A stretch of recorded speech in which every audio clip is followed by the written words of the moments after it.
99% মানুষ আমরা এই এই রোগের মধ্যে আমরা আচ্ছাদিত রয়েছি, এই রোগের মধ্যে আমরা গ্রেফতার রয়েছি যে এমনও সময় আমরা অতিবাহিত করি যে সময়টি আমাদের দুনিয়াবি না কাজে আসবে কোনো, না আখিরাতের কোনো কাজে আসবে।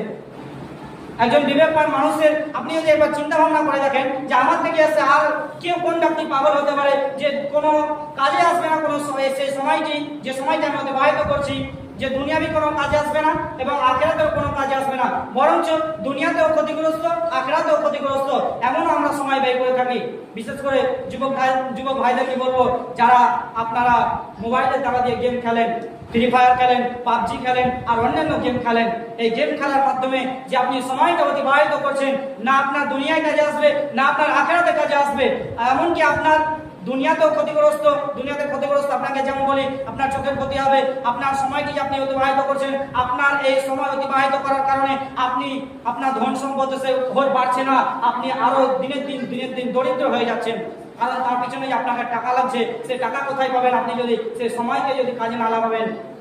এবং আপনি আখিরাতকেও আপনি বরবাদ করছেন, কেননা সে সময় আপনি আল্লাহ পাক রব্বুল আলামিনের এমনও যুবকেরা রয়েছে যে আজান হওয়ার পরে নামাজ পড়তে তো আসা দূরের কথা, এদিকে আজান চলছে, এদিকে সে ফ্রি ফায়ার খেলতে রয়েছে, ঢাই করে সে মারতে রয়েছে।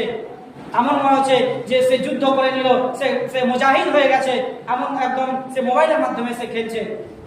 ভাইরা আমার, যুবক ভাইরা, সতর্ক হয়ে যান। আল্লাহ পাক রব্বুল আলামিনের নবী যে হাদিসগুলো বললেন যে কিয়ামতের দিন 5টি প্রশ্ন যে করা হবে, 5টি প্রশ্নের আপনার ওকাত নেই যে আপনি সেখান থেকে আল্লাহ পাক রব্বুল আলামিনের কাছ থেকে আপনি এগিয়ে যাবেন। আপনি দুনিয়ার কোনো বাদশার সামনে, দুনিয়ার কোনো মন্ত্রীর সামনে হতে পারে আপনি তার বিরুদ্ধে চরণ করতে গিয়ে আপনি এগিয়ে যাবেন, কিন্তু সেই দিন আল্লাহ পাক রব্বুল আলামিন যে তিনি যে একমাত্র নেতা থাকবেন আর দুনিয়ার কোনো নেতার কোনো কথা চলবে না, সেই দিন আপনি চাইলেও আপনি সেই দিন আপনি এগিয়ে নিয়ে যেতে পারবেন না, আপনাকে সেই জায়গায় থাকতে হবে। আর সেই দিন এই সূর্য এখানে কেন, সূর্য আপনার আজকে তো লক্ষ গুণ দূরে রয়েছে, সেই দিন সূর্যটা আপনার মাথার উপরে চলে আসবে, সেই দিন আপনি আপনার শরীরের ঘামে আপনি হাবুডুবু খাবেন, সেই দিন আপনার নাজাতের জায়গা থাকবে না।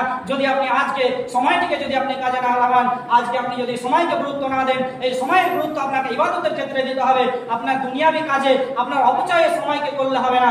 সময় অপচয় করার কারণে আমাদের দুনিয়া এবং আখিরাত দুটোই ক্ষতিগ্রস্ত হচ্ছে।